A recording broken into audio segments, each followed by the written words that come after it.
Soy Begoña Laizola, vicepresidenta de ASEL, y de la misma manera que el otro día mi compañero Cristian nos habló del concepto de los ERTEs, el otro gran concepto que está en boca de todos últimamente es el concepto del teletrabajo, teniendo en cuenta que el Real Decreto del Estado de Alarma directamente recomienda la utilización del teletrabajo para los trabajos que no sean realmente necesarios o indispensables en la situación en la que estamos viviendo actualmente, con lo cual consideramos que desde la asociación era algo muy relevante también hablar sobre este concepto. Vamos allá.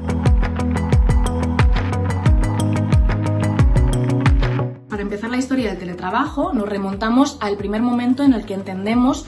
que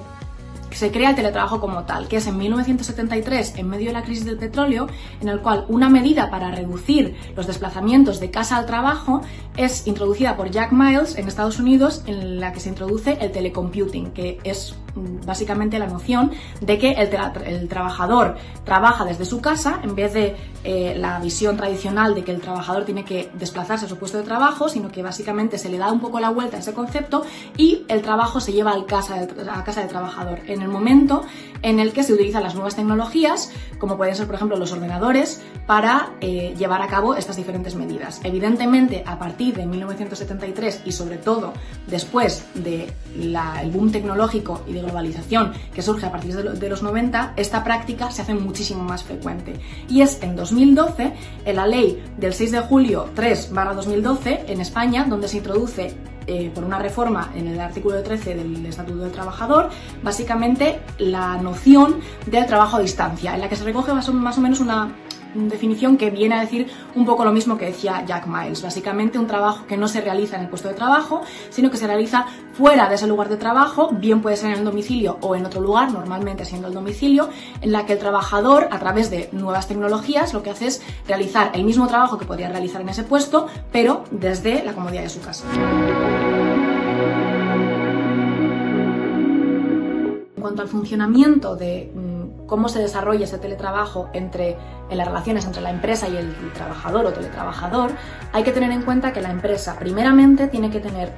claro en dónde va a trabajar ese teletrabajador para poder desarrollar un plan de prevención de riesgos laborales adecuado o que se adecue a las necesidades o manera en la que trabaje ese trabajador directamente. Aparte de esto, lo que tiene que hacer la empresa es asegurarse de que el teletrabajador tiene los medios necesarios para poder desarrollar el trabajo en el lugar en que lo haga, probablemente su domicilio, y a la vez tiene que tener un control de en qué momento se utilizan esos medios para establecer un control de los horarios, teniendo en cuenta que la empresa siempre tiene que respetar el derecho a la desconexión digital, que es uno de los derechos digitales de la reforma de la Ley de Protección de Datos de 2018. Y aparte de esto, el teletrabajador evidentemente tiene derecho a la conciliación de la vida familiar y de la vida laboral. Entonces, no es obligatorio por parte de las empresas el ofrecer la posibilidad de teletrabajo, pero teniendo en cuenta el artículo 34.8 de la Ley del Estatuto de los Trabajadores,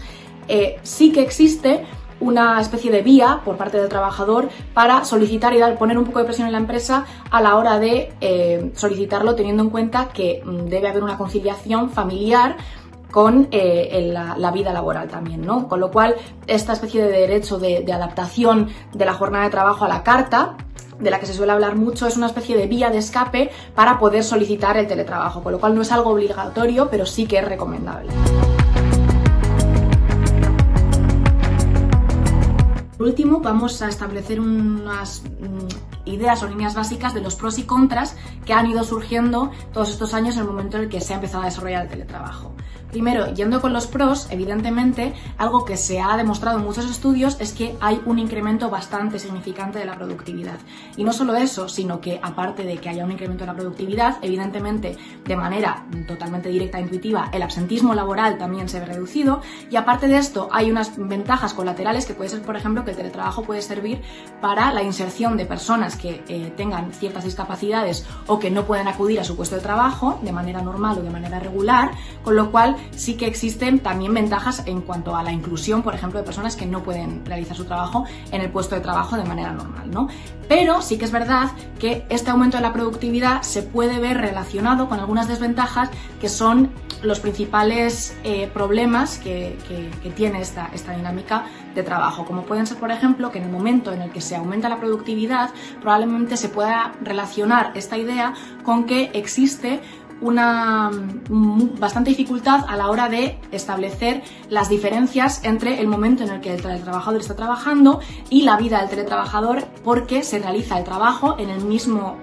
núcleo en el que se realiza la vida familiar o la vida ociosa. Entonces, esto es un problema que se intenta paliar con las medidas de las que hablábamos antes, pero sí que es algo que hay que tener en cuenta a la hora de establecer las diferentes normas dentro de una empresa para ver cómo se